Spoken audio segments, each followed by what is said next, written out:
দেখতে পায় তার বিয়ে করা স্ত্রী হাসপাতালের করিডোরে অন্ধের মতো হাঁটছে। বিষয়টা সন্দেহজনক মনে হয়, তিনি চুপচাপ স্ত্রীকে ফলো করেন। ঠিক তখনই মেয়েটির মায়ের ফোন আসে। মা তাকে বলেন তিনি একটি প্রশিক্ষণ ক্লাসে তার নাম লিখিয়েছেন, কারণ তার স্বামী বিদেশ থেকে ফিরে এসেছে।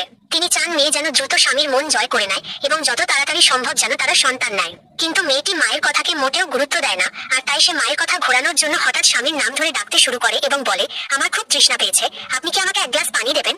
মেয়েটি ভেবেছিল এখানে কেউ নেই, কিন্তু কয়েক সেকেন্ড পর সত্যিই কেউ একজন পানির গ্লাস তার ঠোঁটের কাছে এগিয়ে দেয়। আর যখন সিইও নিজের পরিচয় দেয়, তখন মেয়েটি ভয়ে কেঁপে ওঠে। আসলে 3 বছর আগে দত্তক মায়ের চিকিৎসার খরচ জোগাতে মেয়েটি বাধ্য হয়ে নিজের বাবা মায়ের চাপে এই সিইও কে বিয়ে করেছিল। কিন্তু বিয়ের পরপরই সিইও বিদেশে চলে যায়, আর তাদের মধ্যে প্রায় কোনো যোগাযোগ ছিল না। আজ 3 বছর পর হাসপাতালে হঠাৎ করেই তাদের আবার দেখা হয়ে যায়। সিইও তখন মেয়েটির ফোন হাতে নিয়ে বুঝতে পারে মেয়েটি অনেক কষ্ট সহ্য করেও কখনো তাকে বিরক্ত করেনি। মেয়েটির এই সরলতা দেখে সিইওর মনেও তার প্রতি এক অদ্ভুত অনুভূতি তৈরি হয়। এরপর থেকে সিইও চুপচাপ মেয়েটির যত্ন নিতে শুরু করে, তার পছন্দ অপছন্দের গুরুত্ব দিতে শুরু করে। শেষে একদিন তিনি সাহস করে প্রস্তাব দেন, যেহেতু তারা স্বামী স্ত্রী, তাই এখন থেকে তাদের একসাথে থাকা উচিত।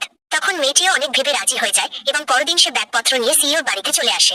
রাতে তার বান্ধবী শুনে অবাক হয় যে তারা এখন থেকে একসাথেই থাকবে। তখন বান্ধবী কৌতূহল নিয়ে জিজ্ঞেস করে আজ রাতে তাদের মধ্যে কি ঘটবে। মেয়েটি তখন লজ্জা পেয়ে বলে তারা এখনো এতটা ঘনিষ্ঠ নয়। কিন্তু ঠিক তখনই গোসল